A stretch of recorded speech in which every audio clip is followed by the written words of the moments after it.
Olá, querido irmão, seja bem-vindo à nossa live das 21 horas, terceira live do dia. Nesse tempo de jejum, nós estamos numa verdadeira maratona e tem sido bênção. O Senhor nos tem enchido da sua graça a cada dia e a presença do Senhor tem fluído de uma maneira tão espontânea, tão poderosa nesse tempo de jejum. E aí eu tenho orado por você, para que o Espírito de Deus te dê entendimento espiritual, sabedoria, revelação. Que os seus olhos possam se abrir para você ver a realidade de Cristo, a realidade do Evangelho, do poder de Deus. Amém? Bom, nós vamos ter hoje a live com o pastor Antônio Cirilo, mas antes de nós conversarmos com ele, só quero lembrá-lo que amanhã, ao meio-dia, nós estamos de volta, mesmo sendo sábado, com a nossa live de testemunhos. Então, se você não mandou o seu testemunho ainda, mande para que a gente possa compartilhá-lo. Porque isso é importante para encorajamento de todos. Quando a gente ouve o que Deus está fazendo na vida do irmão do lado, a gente sabe, o próximo sou eu. Então, a gente se enche de motivação. Então, é muito importante ouvir testemunhos. E depois, novamente, estaremos às 19 horas na Luiz Silva TV, ministrando a palavra do dia do jejum. Hoje eu recebi algumas mensagens de irmãos dizendo que queriam começar o jejum agora, perguntaram se podia. Então nós temos dito isso aqui várias vezes, então vou repetir, pode ser que você está aqui agora e não esteja sabendo. Então você pode sim entrar no jejum, não tem nenhum problema. Você pode jejuar 21 dias, obviamente, você tem as lives lá no YouTube, você pode ir acompanhando dia a dia. Mas você pode também jejuar a partir de agora. Então você jejua, por exemplo, uma semana, 7 dias. A única coisa que é importante é você se inscrever. Então você entra no site jejum21dias.com.br jejum21dias.com.br e lá você se inscreve para participar do jejum.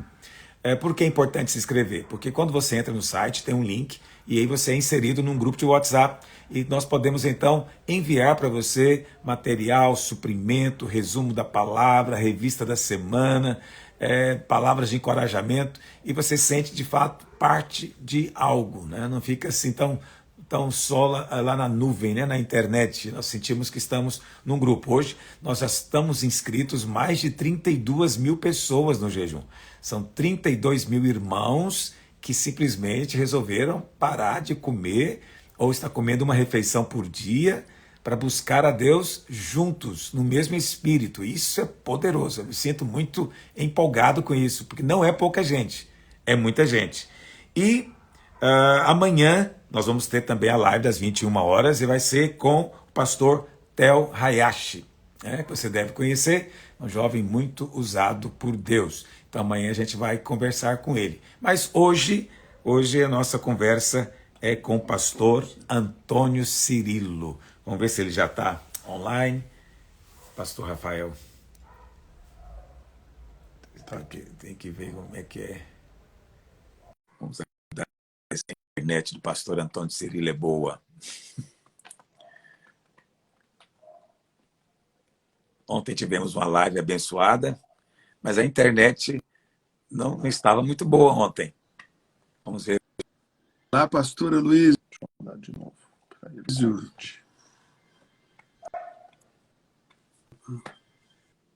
Não está aparecendo.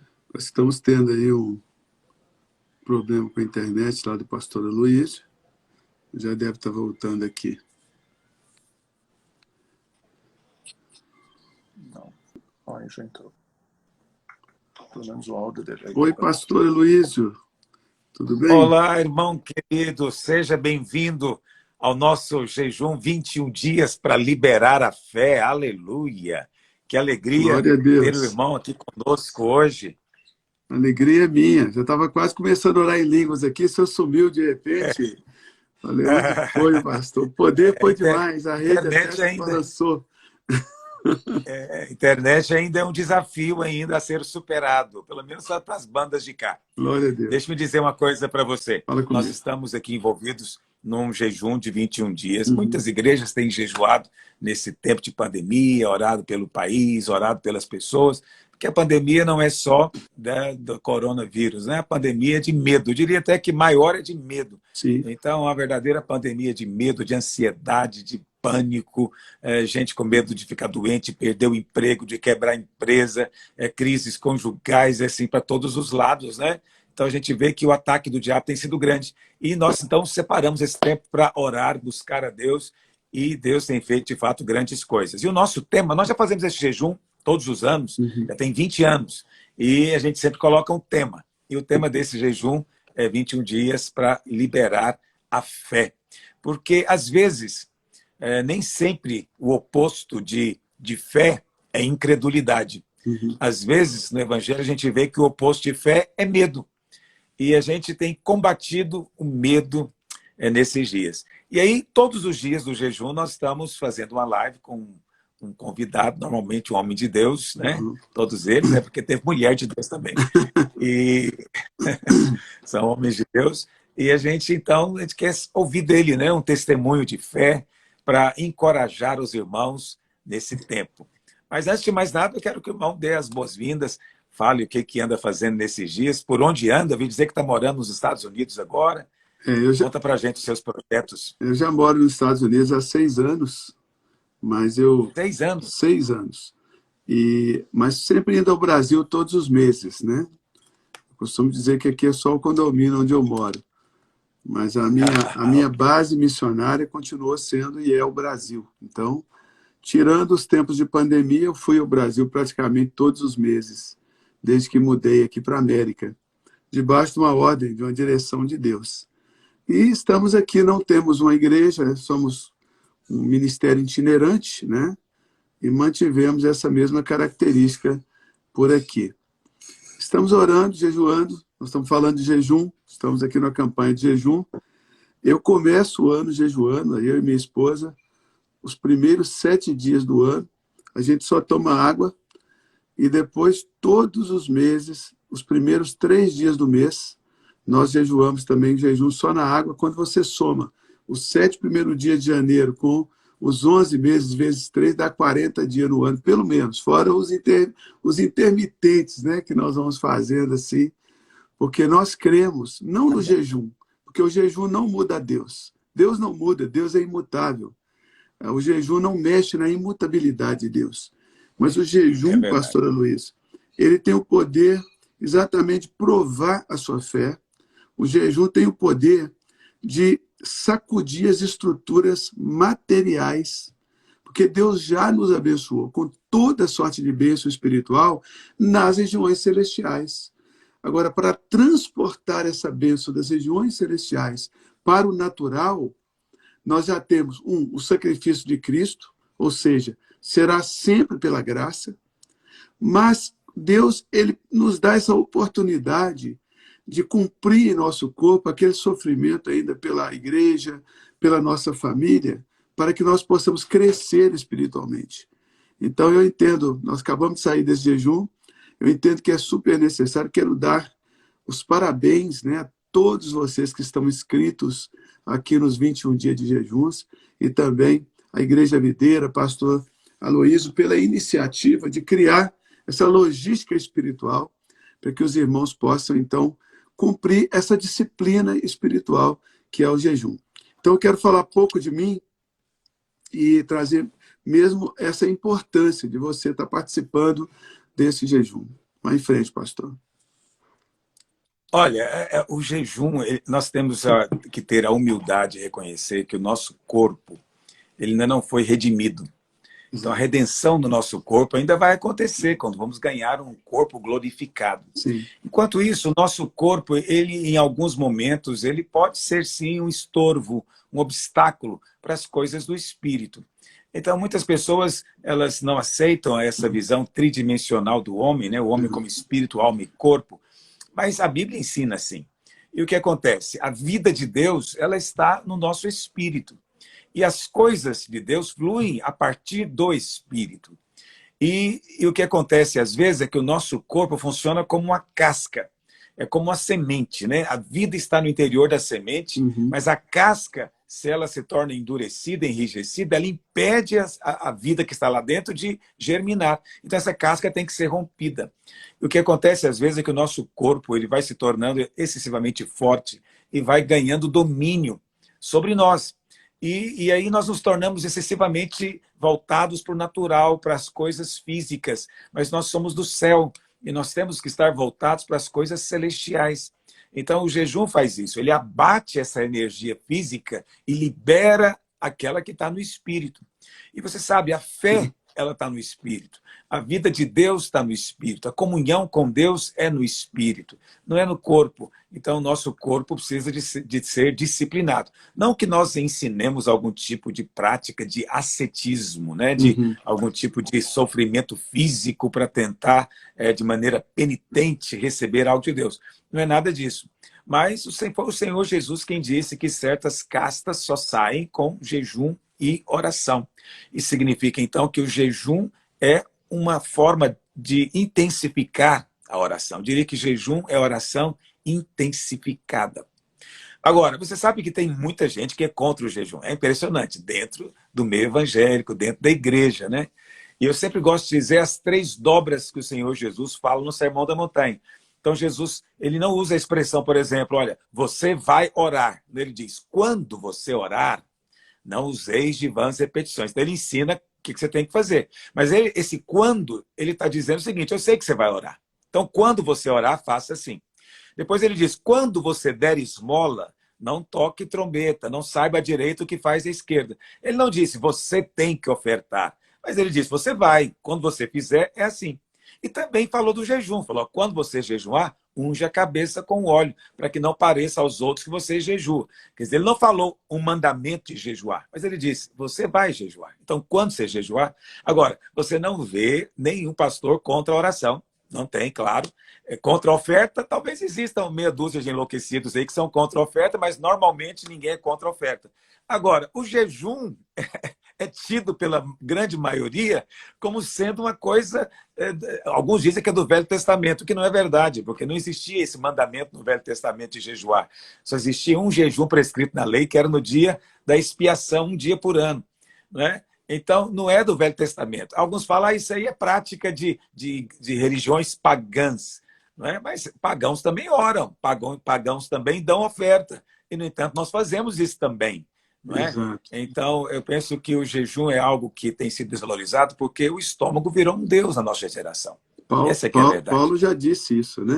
Cretenses, ventres preguiçosos, né? Cujo Deus dele é o ventre. Então, quem critica o jejum, pastor Luiz, critica o jejum do outro, porque, na verdade, é uma desculpa espiritual para não jejuar. Quem critica a oferta que o outro está recebendo. Se alguém pegar uma oferta e der para aquele crítico, ele recebe. Sempre fica até feliz, faz até oração de agradecimento. Então, quem critica a oração que o outro faz, né?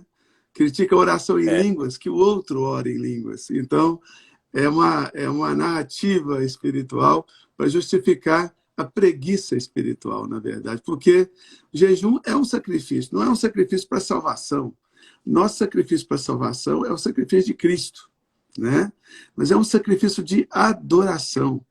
É oferecer os nossos corpos, né? Romanos capítulo 12, versículo 1, 2 e 3, ele fala de experimentar, não é conhecer a boa, agradável e perfeita vontade, é experimentar, mesmo que você não entenda ela. Mas ele não começa assim, rogo-vos, pois, irmãos, que ofereceis o vosso espírito, a vossa alma, não, é o vosso corpo. O segredo, presta atenção nesse código aqui, ó, o segredo para experimentar a boa, agradável e perfeita vontade de Deus é começar o trabalho pelo corpo, não pela mente ou pelo espírito. Você quebra o corpo, o espírito domina sobre a alma e põe ela no lugar dela e você vai, mesmo que você não entenda, você vai experimentar a boa, agradável vontade de Deus. Quando o senhor citou o texto de Mateus 17, a respeito da casta de demônios, que só sai por meio de oração e de jejum, eu gosto demais desse texto porque acontece um episódio completo. Jesus sobe no monte, os discípulos ficam sozinhos, 9 deles. Chega o Senhor com o filho endemoniado, os discípulos não conseguem expulsar o demônio. Jesus desce do monte e olha para eles e faz uma acusação. Ó geração, 1, incrédula, 2, perversa. Até quando eu vou ter que suportar vocês? Expulsou o demônio foi embora. Em particular, porque eles não perguntaram em público, porque Jesus era meio boca aberta, assim, ele, no sentido, né? Ele dava a resposta na hora. Pergunta agora que eu te respondo agora. Então, os discípulos esperaram a situação arrefecer e, em particular, perguntou o Senhor, por que nós não podemos expulsar aquele demônio?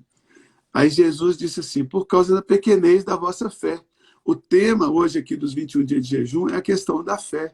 O jejum que traz a fé. Então Jesus falou que a fé de vocês é pequena. Se tiver de fé como um grão de mostarda, todo mundo conhece o texto, vão dizer a este monte, erga-te, lança-te no mar, etc. Mas, no final, Jesus dá um arremate. Mas esta casta de demônio não sai senão por meio de oração e jejum. Então, preste atenção. Eu nunca fui muito bom na escola, mas português era mais ou menos. Jesus já está longe, os discípulos já estão longe, e ao falar do assunto, ele não disse aquela casta de demônio que estava no menino, mas ele estava se referindo à casta de demônio que estava mantendo os discípulos dele na incredulidade e na perversidade. Então Jesus estava dizendo, o demônio está mantendo você na perversidade, ó geração incrédula e perversa. Oração e jejum. Ou seja, a oração resolve o problema da incredulidade e o jejum da perversidade, porque o jejum quebra o corpo. A perversidade, muitas vezes, é a influência da alma e do corpo juntas que leva à perversidade ou ao pecado. Então, só guardando esse ponto, Jesus não se referia àquela casta de demônio que estava no menino. Ele diz assim, esta casta de demônio. Porque crente não pode ser possesso por demônio. Mas vai me dizer que o demônio desistiu de atormentar a sua vida, meu irmão? Que desistiu de armar armadilhas de incredulidade para você? De fazer você passar 2 horas na frente do telejornal e 2 minutos em frente da sua Bíblia? Vai me dizer que o diabo não tem feito isso com você? Para gerar incredulidade, para gerar toda uma situação. Mas quando você começa a orar, quando você começa a jejuar, você repreende esta casta de demônio que está mantendo você na incredulidade, você na perversidade, e aí você também vai ter o poder de Deus para desatar as coisas em volta de você. Isso é uma coisa muito séria, né? Muito sério isso. Mas eu acho que qualquer casta tem que sair com jejum e oração, seja que lado for, Claro, que lado vier. Que banda que estiver chegando, a gente tem que se levantar contra ela em nome de Jesus, porque às vezes o corpo se torna um aliado do inimigo, né? Sim. O corpo, com seus instintos e com as suas paixões, pode se tornar um aliado do maligno. Por isso, a necessidade de amortecê-lo, né? De fazer calar essas paixões, né? Paixões da mocidade, como diz Paulo, que na mocidade as paixões são mais fortes, né? E, pastor Antônio Cirilo, mas me diz uma coisa, o irmão está morando em qual cidade dos Estados Unidos? Eu moro aqui perto de Charlotte, na Carolina. Então, eu moro na divisa das 2 Carolinas. Moro aqui bem na divisa. Saio do meu condomínio, atravesso uma ponte, já estou na Carolina do Norte, já estou na cidade de Charlotte. É Queen City, né? A cidade da rainha. E tinha voo dessa cidade para o Brasil, não? Não, a gente tem que voar para o sul da Flórida ou para o Texas, e de lá voamos para São Paulo para minha grande Minas Gerais. Melhor estado mais lindo do Brasil, coração do Brasil. Amém, amém. E me diz uma coisa, hoje o seu ministério, então, é itinerante, mas você continua com o trabalho na área de adoração, de louvor, ou você tem dado ênfase em outra área? Não, meu ministério continua na área de louvor, de adoração e de ensino da palavra. Na verdade, o louvor e a adoração é uma prerrogativa de todo crente nascido de novo, né? Deus me deu a graça de liderar a igreja no louvor e adoração.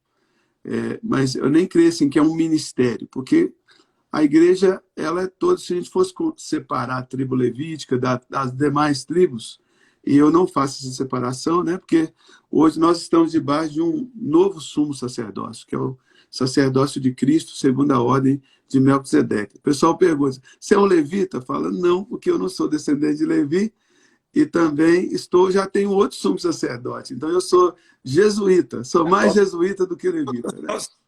Todos nós somos sacerdotes, né? Sim. Essa é que é a verdade, né? Somos sacerdócio real, né? Então o ministério de adoração é de todos os sacerdotes, então é de todos nós. O que eu faço é usar a música para liderar os irmãos no louvor e adoração. Então eu continuo fazendo isso e usando também a música para ministrar a palavra de Deus. A música é uma bandeja, o pão é o mesmo. Você libera o pão através de uma pregação, através de uma música, ou através de uma expressão artística. Então eu continuo naquela chamada que Deus me deu, que é usando a música para isso. Amém. Que bênção. Bom demais saber disso. Muitas pessoas realmente confundem isso, né? Essa coisa de ser levita. Eu já ouvi gente dizendo, né, que o pastor era o sumo sacerdote e que então os outros ali eram sacerdotes e o povo era levita, né? Então isso não existe realmente no ensino do Novo Testamento, né? Todos nós somos sacerdotes. Agora, entre os sacerdotes tem os mais velhos e os mais novos, né? Sim, sim. Aí os mais novos submetem aos mais velhos, que a Bíblia chama de ancião ou presbítero, né? A palavra presbítero pouca gente sabe, mas significa ancião, velho, né? Então os mais novos submetem aos mais velhos, mas de fato só há um sumo sacerdote, que é Cristo. Exatamente. E mesmo entre as tribos sacerdotais, entre os levitas, haviam 3 tribos com diferentes funções ali no tabernáculo. Tinha a tribo que só organizava e carregava o tabernáculo, tinha a tribo que cuidava ali da limpeza, outra cuidava do sacrifício, né? Então, mesmo dentro desse grande reino, porque se nós encararmos assim, então tá, nós somos levitas, então todos nós somos. Cada um tem as suas funções, né? Tem aqueles que têm a função de prover, porque a pessoa que ela tem uma profissão, a profissão dela também é um ministério. Tudo que você faz para servir as outras pessoas e engrandecer o rei e o reino, você está exercendo o ministério, exercendo o serviço, desde que você o faça para o Senhor. Por isso que a Bíblia diz assim, aquele que é empregado, usando a linguagem bem atual, que trabalhe para o Senhor e não para o seu patrão. O patrão ali é só um instrumento de Deus. Aquele que serve na igreja, também ele está servindo, se estiver fazendo para o Senhor. Que a pessoa pode estar no ministério de música, mas fazendo para si mesmo. A pessoa pode estar até no ministério pastoral, mas ali o que move ele é ele mesmo, é o próprio desejo dele de ter uma função, um ministério, uma posição social religiosa. Então, é isso que separa o verdadeiro, entre, abre aspas, levita, fecha aspas. Nós somos jesuítas, jesuínos, sei lá, nosso sumo sacerdote é Cristo. Amém. Ele olhar para dentro do coração dele e perguntar: o que me motiva é fazer para ele, fazer para o meu coleguinha, porque se eu não servir o meu coleguinha, eu não consigo servir a ele. O meu coleguinha é só um instrumento para eu dar o que eu quero dar a Jesus. Porque Jesus ele decidiu ser amado no próximo. Então, se eu quero amar a Jesus, tem que fazer isso no próximo. Se eu quero servir a Deus, tem que fazer isso no meu próximo. Se eu quero ofertar algo a Deus, tem que fazer isso no meu próximo. Então, quando você serve como advogado, você tem sua profissão, é um advogado, mas você está ali, claro, ganhando o seu dinheiro, porque digno é o trabalhador do seu salário, mas o que te motiva ao servir aquela pessoa naquela causa é servir a Deus, aí também eu considero que você é um levita, é um ministério. Aleluia. Mas saindo um pouco do ministério, vamos dizer assim, nesse sentido levítico, mas falando um pouquinho agora do aspecto profético, nesse tempo de pandemia, né, você está aí nos Estados Unidos, certamente você tem ouvido que outros ministérios estão dizendo. Qual é a sua percepção desse momento? Você crê que essa pandemia é um sinal profético da volta iminente do Senhor? Ou você crê que é só mais um problema que vai passar e não significa nada? Qual é a sua percepção? Pastor Luiz, é difícil falar a respeito da volta, porque até é um campo minado, né? Assim, para a gente falar, porque nós conseguimos perceber que perto está, mas nós não conseguimos determinar, né? O que eu vejo nessa, Não, claro. o que eu vejo nessa pandemia é o que eu vejo nas que passaram. Deus sempre usou o mal, Deus sempre sobrepujou o mal, trazendo um grande benefício onde há um grande malefício. Foi assim com Israel no Egito. O Egito foi uma tortura na vida do povo de Israel, mas foi também uma bênção, porque aquela pressão de escravidão provocou um grande livramento da parte de Deus. Quando chegou, que cumpriu ali o tempo determinado, Deus realizou grandes milagres que são lembrados até hoje. Aí nós temos, ao longo da história da humanidade, várias pestes. Tem a peste negra, né? Que matou ali 1/3 da humanidade. Mas a igreja sobreviveu. A igreja nunca diminuiu, porque os santos que morreram estão com Cristo e fazem parte da igreja. Os que sobreviveram também estão em Cristo e fazem parte da igreja. Então, Jesus ele nunca perdeu para a pandemia. Essa pandemia de agora, não creio que ela foi enviada por Deus, creio que é um erro realmente, é um erro humano, né? Porque o ser humano vai interferindo tanto na natureza, e não estou dizendo que é culpa de ninguém ou de nenhuma nação, mas que é fruto de manipulações humanas, até mesmo de um mau hábito humano, chegamos aonde chegamos. E aqui não estamos culpando ninguém.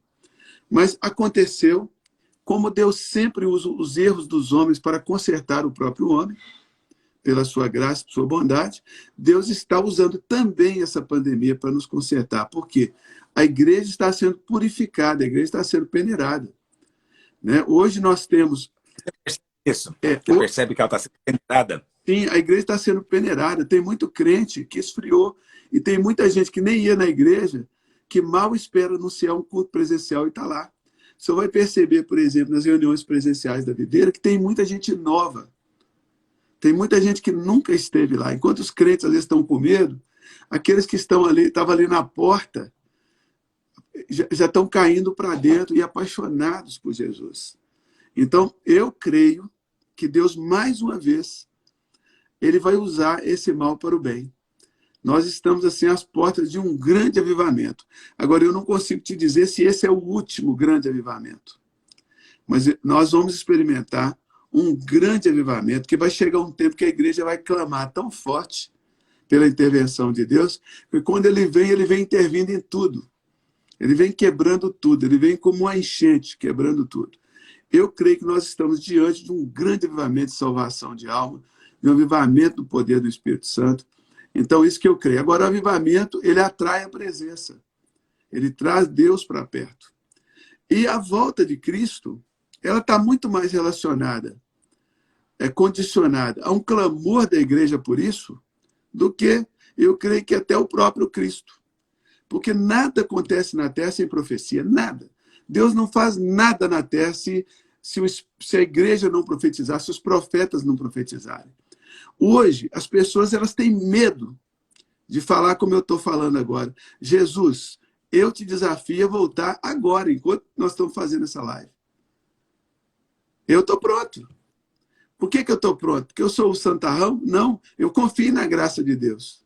Eu confio que se Jesus voltar agora, eu vou subir com o Senhor, pronto, acabou. Mas tem gente, por isso que assim como o jejum prova a fé, porque o jejum, está aí 21 dias de jejum, eu chamo o jejum de um simulador de provação.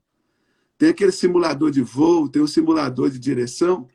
O jejum, ao invés de você entrar numa tribulação, ao invés da tribulação entrar em você, o deserto vir até você, você vai até o deserto. O jejum é você decidir ir até o deserto.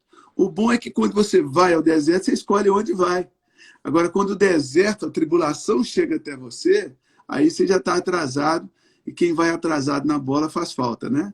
Começa a murmurar, começa a reclamar, porque o crente que reclama é aquele crente que clama, mas não confia que Deus vai atender, aí ele clama outra vez, ele reclama. É o reclaim, ele clama de novo, e ele supõe que pelo muito clamar, Deus vai escutar ele. Mas o crente com fé, ele clama uma vez e já passa para o louvor, para a adoração. Então, só concluindo aqui, fechando, para te passar a palavra de novo, eu creio... Não, fique à vontade, você é que está aqui falando. Então, eu creio que essa situação de pandemia está sacudindo, peneirando a igreja, provando a nossa fé, não é condenando pessoas, é mostrando para elas qual é o estágio da fé que ela se encontra, não para poder achatá-la. Já imaginou Deus pensando em acabar com a fé de alguém? Não, Deus quer aumentar a nossa fé, né? Então, mas ele está mostrando o que é palha e o que é trigo, o que é religião, o que é relacionamento, o que é adoração, ou o que é emoção, o que é louvor, ou o que é interesse. Ele está mostrando o que é amizade, o que não é amizade, o que é compartilhamento, o que não é compartilhamento. Você acha que a pandemia está mostrando tudo isso? Exatamente. A pandemia tem sido uma viagem para dentro de nós mesmos, pastor Luiz. A pandemia tem sido uma viagem, primeiro, para dentro das nossas casas e, em seguida, para dentro de nós mesmos, para dentro da nossa família. Muitos divórcios estão acontecendo porque quando a pessoa foi transportada de volta para dentro da realidade emocional do casamento dela, ela foi covarde. E ao invés de exercer o sacrifício do amor, ela preferiu a comodidade da fuga. Então, muitos divórcios acontecendo. Porque a pessoa, nós estamos fazendo uma viagem para dentro de nós mesmos. Deus está nos dando a oportunidade de melhorar, cara. Deus está nos dando a oportunidade. Agarre essa oportunidade. Vai para o jejum, sim. Vai para a oração. Vai para o deserto, mas escolhe o oásis. Quem faz jejum, escolhe o oásis. Ele vai para o deserto, vai para o lugar onde tem água. Né? Se você é um crente preguiçoso, preguiçosa espiritualmente, o deserto, a provação virá até você, como a pandemia já chegou até você. Quem não vai para as disciplinas espirituais está aí morrendo de medo, morrendo de pânico, né, por causa das más notícias, porque a palavra pânico vem daquele demônio, que era metade homem, metade da mitologia grega, metade homem, metade animal, chamado Pan. Ele toca ali na mitologia grega uma flauta, e o som da sua música maligna tinha o poder de paralisar as virgens. E ele chegava, então, e, entre aspas, devorava as virgens. Essa é a mitologia. Dali, desse demônio chamado Pan, veio a palavra pânico. É quando a pessoa fica paralisada porque ela ouve, por causa daquilo que ela escuta. Então, nós estamos nos jornais todos os dias pregando morte, pregando medo, pregando desgraça. Nós temos uma política no Brasil, assim, das pessoas tentando de toda forma, o quanto pior, melhor, e as pessoas vão se alimentando daquilo no dia a dia, ao invés de se alimentar da Bíblia, se esvaziar pelo jejum, se encher pela palavra e encher o altar de Deus de adoração. Aí vai dar ruim, entendeu? Vai dar ruim. Isso aí é a receita maligna do crente. Sai da televisão. Eu não assisto jornal, nem aqui da América e nem no Brasil. Quando eu quero saber a notícia, eu vou na internet, seleciono uma fonte segura e procuro a notícia. Sabe onde que eu vejo as notícias? Eu vou no site de pesquisa do Google Escola, né?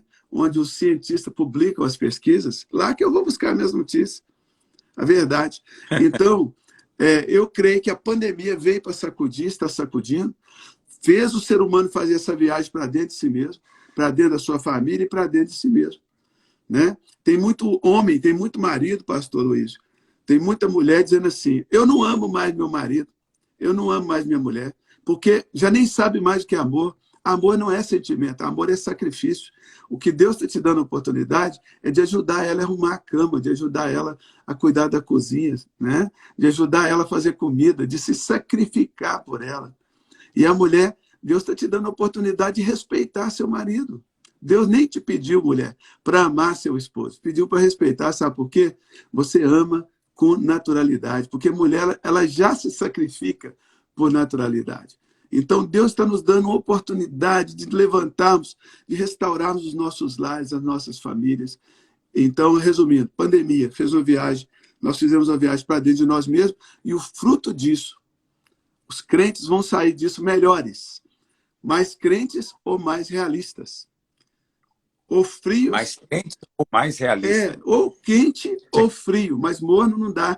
Estava tudo morno. Entendi. A pessoa vai sair assim, olha, cheguei à conclusão que eu estou fraco na fé. Quando ele chegar a essa conclusão, Deus vai fortalecer ele, porque ele vai buscar a Deus, ela vai buscar a Deus. Agora... É interessante você falar isso, porque a discussão que está tendo no momento no Brasil, no meio evangélico, né, é mais política. Então, toda essa semana, não sei se você acompanha aqui o noticiário no Brasil, então essa semana foi o julgamento lá no STF para dizer se os estados e municípios têm direito de fechar prédios de igreja durante o lockdown, né, do isolamento. E toda a discussão tem sido essa, e muitos pastores dizendo que o governo está perseguindo, querendo fechar a igreja, né? Uhum. Será que também que a pandemia não está ajudando os crentes a perceberem que o prédio não é igreja? Para ver se finalmente entendem que a igreja acontece, na verdade, é fora do prédio. E que, na verdade, na igreja, segundo o ensino do Novo Testamento, nem existe templo. Ainda que as pessoas chamem o prédio de local de reunião de templo, à luz do ensino do Novo Testamento, não existe realmente, Deus não habita mais em templos feitos por mãos humanas, né? Então, os governos podem fechar prédios, mas não podem realmente fechar igrejas. Então, tem havido todo esse debate desses dias aqui no Brasil em função disso. E eu fico pensando também se os crentes estão querendo ir para o culto do prédio. Né? Pelo que você está dizendo aí, parece que a maior parte não está querendo aparecer por lá, né? São os novos convertidos que estão aparecendo por lá. E estamos discutindo essa questão, né? Como você vê essa questão, eu diria até eclesiológica, né? Da percepção do lugar do prédio na vida da igreja. Pastor Aloysio, a época que a igreja mais cresceu na Terra, que até hoje, com todo o advento do Instagram, do Facebook, da internet, nós não conseguimos superar essa marca, cruzar assim, o topo desse canal de crescimento, foi quando o templo de Jerusalém foi destruído. Porque quando os discípulos se converteram, nós temos que entender que eles eram judeus. E o templo era o centro do judaísmo, mas não apenas da religião. Era também o centro cultural daquele lugar e o centro também de negócios. As pessoas faziam negócio ali. Então, digamos assim, na linguagem hoje, o templo era o point. Então, quando os discípulos se convertem, o templo continua sendo referência. Tanto é que eles continuam adorando, servindo a Deus de casa em casa e no templo. Né? Aí, quando o templo então é destruída a referência deles, ali ele sai, e naquela época, isso é história, viu, gente? Naquela época, o evangelho chegou no mundo todo, de uma forma que até hoje, em termos proporcionais da população mundial, a igreja de hoje não conseguiu alcançar nem com toda a internet, nem com tudo que nós temos, a igreja não cresceu como cresceu naquela época. Porque a referência local, física, foi derrubada, eles tiveram que olhar só para o céu. É claro, continuaram reunindo nas casas, porque a dinâmica de Jesus foi reunião nas casas. Jesus ia para a casa de sogra de Pedro, ia para a casa de tudo. Segundo ponto da sua pergunta, o segundo estágio da pergunta que o senhor fez uma pergunta bem complexa, desde o começo, é a questão da igreja. Jesus nunca, em nenhum versículo, mandou ninguém, em nenhum versículo, abrir uma igreja. Ele mandou testemunhar dele e pregar o evangelho.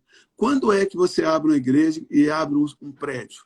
É quando você pregou o evangelho e ajuntou o povo. E aquele povo precisa de um centro comunitário para conhecer um ao outro, para interagir um com o outro, para exercer ali também os seus dons, para aprender, para desenvolver como ser humano. Né? Nós não precisamos do prédio para adorar. Nós precisamos do prédio, é como se fosse uma prefeitura. É como se fosse o centro comunitário de um bairro. A igreja é um centro comunitário. Né? É um lugar de treinamento, de limpar as armas, de encontrar aquele irmão que você só vê ali. Mas a igreja somos nós, entendeu? As árvores somos nós, e a igreja somos nós, gente.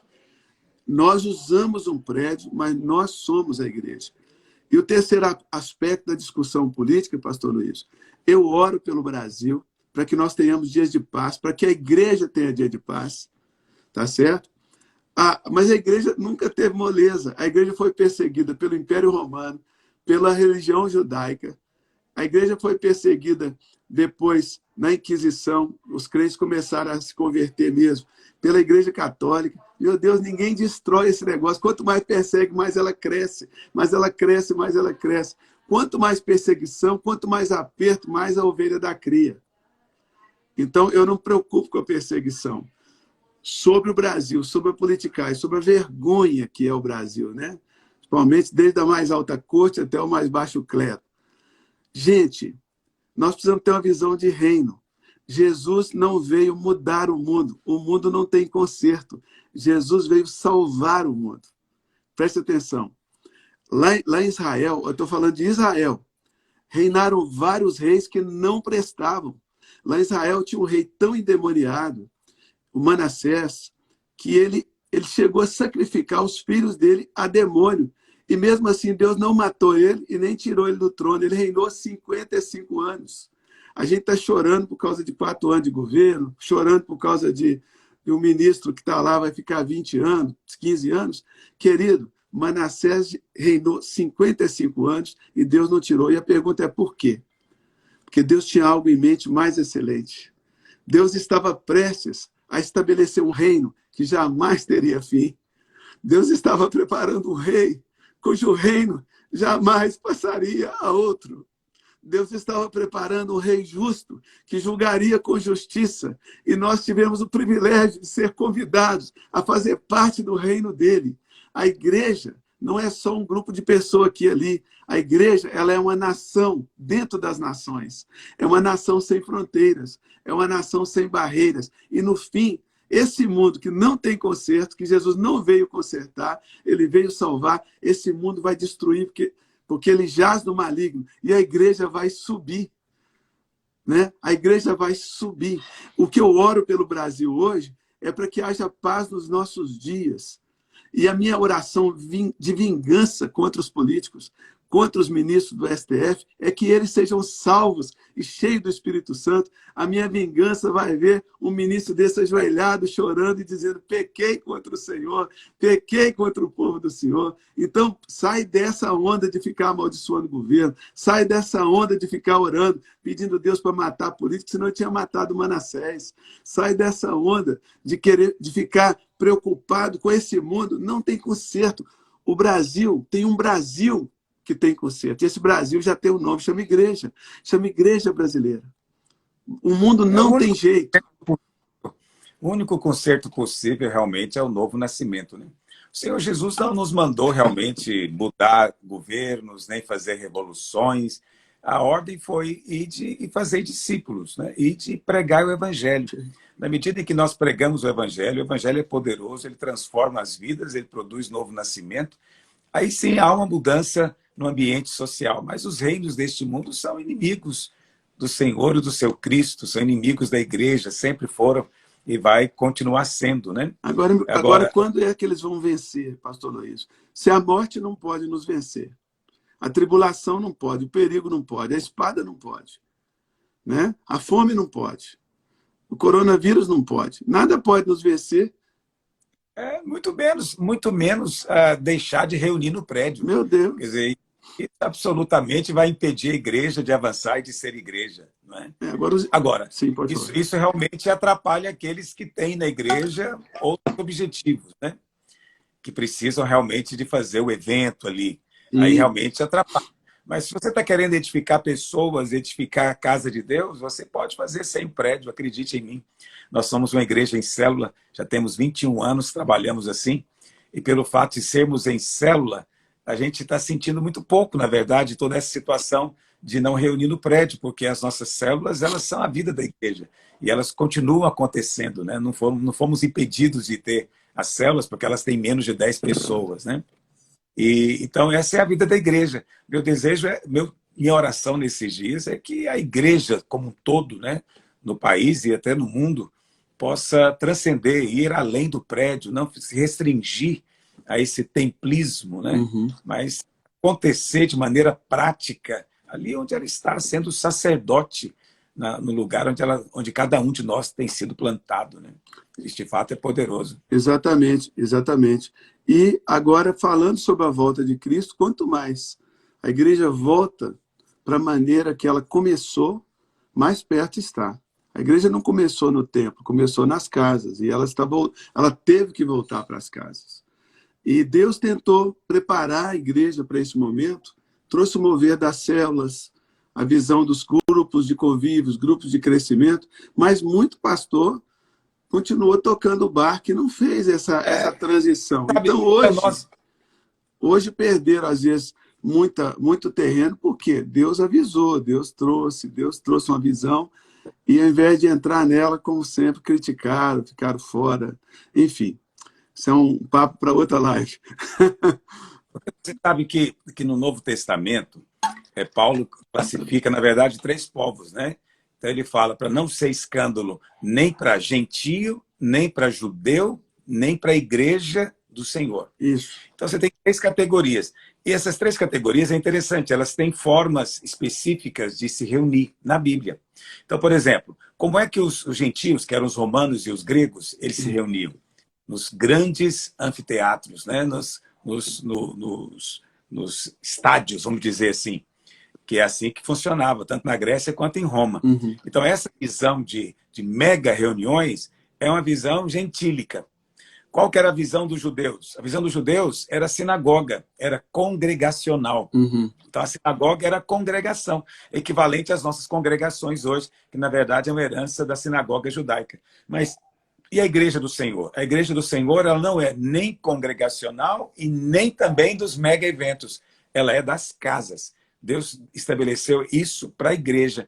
Então, você vê dimensões distintas para povos distintos. Entende o que eu estou dizendo? Uhum. Então, não estou dizendo que nenhuma delas seja boa ou má. Estou apenas dizendo que é aquilo que Deus estabeleceu. Nós podemos reunir em estádios e reunir no prédio da igreja, mas, genuinamente, nós vamos estar praticando o Novo Testamento se voltarmos para as casas. Isso é algo que a gente tem dito há muito tempo. Aqueles que ouviram, vamos dizer assim, o aviso, e aqueles que têm ouvido esse ensino de célula nesses últimos 30 anos, eles não têm enfrentado tantas dificuldades nesse tempo. Mas aqueles que são exclusivamente templistas e se vivem em função do evento, né? A igreja é uma igreja de eventos, com certeza estão tendo luta, porque não pode ter evento. Não tem jeito de ter evento. Né? Exatamente. Então, é preciso ir além, com certeza. Mas nosso tempo está passando rápido aqui e tem irmãos pedindo para que você cante alguma coisa para a gente. Rapaz, você desafio. está preparado. Depois de um dia de trabalho e falando com todo mundo, e depois dessa palavra tão maravilhosa, que live abençoada, né? Então, obrigado pela oportunidade, obrigado pelo convite. Eu quero convidar, né, os meus seguidores, você que ainda não conhece o pastor Aloísio, quero te dizer, pensa num cara cheio de Bíblia. Então, quero te convidar a segui-lo, né? A seguir o Instagram do pastor Aloísio Silva. Tá aí, é só clicar para seguir. E você que já conhece e não segue, não sei por que você está perdendo essa oportunidade, né? Vamos seguir o pastor Aloísio, que vale a pena. Agora, eu vou te dizer uma coisa que talvez você não sabe, mas nós fizemos uma enquete para os irmãos aqui de Goiânia sugerirem o nome de pessoas que eles queriam que a gente convidasse para essas lives, né? O seu nome foi nome mencionado recorrentemente. Isso significa que você é muito querido aqui para as bandas de Goiânia. Fique sabendo disso. Mineiro, quando estiver lembra da gente. O mineiro é quase goiano. Ou o inverso, né? A gente costuma dizer em Minas Gerais que o goiano é o mineiro rico. Mineiro rico? Pensei que ele dizia que era mineiro cansado. Só afinando aqui o violão, pastor. Sim, tá.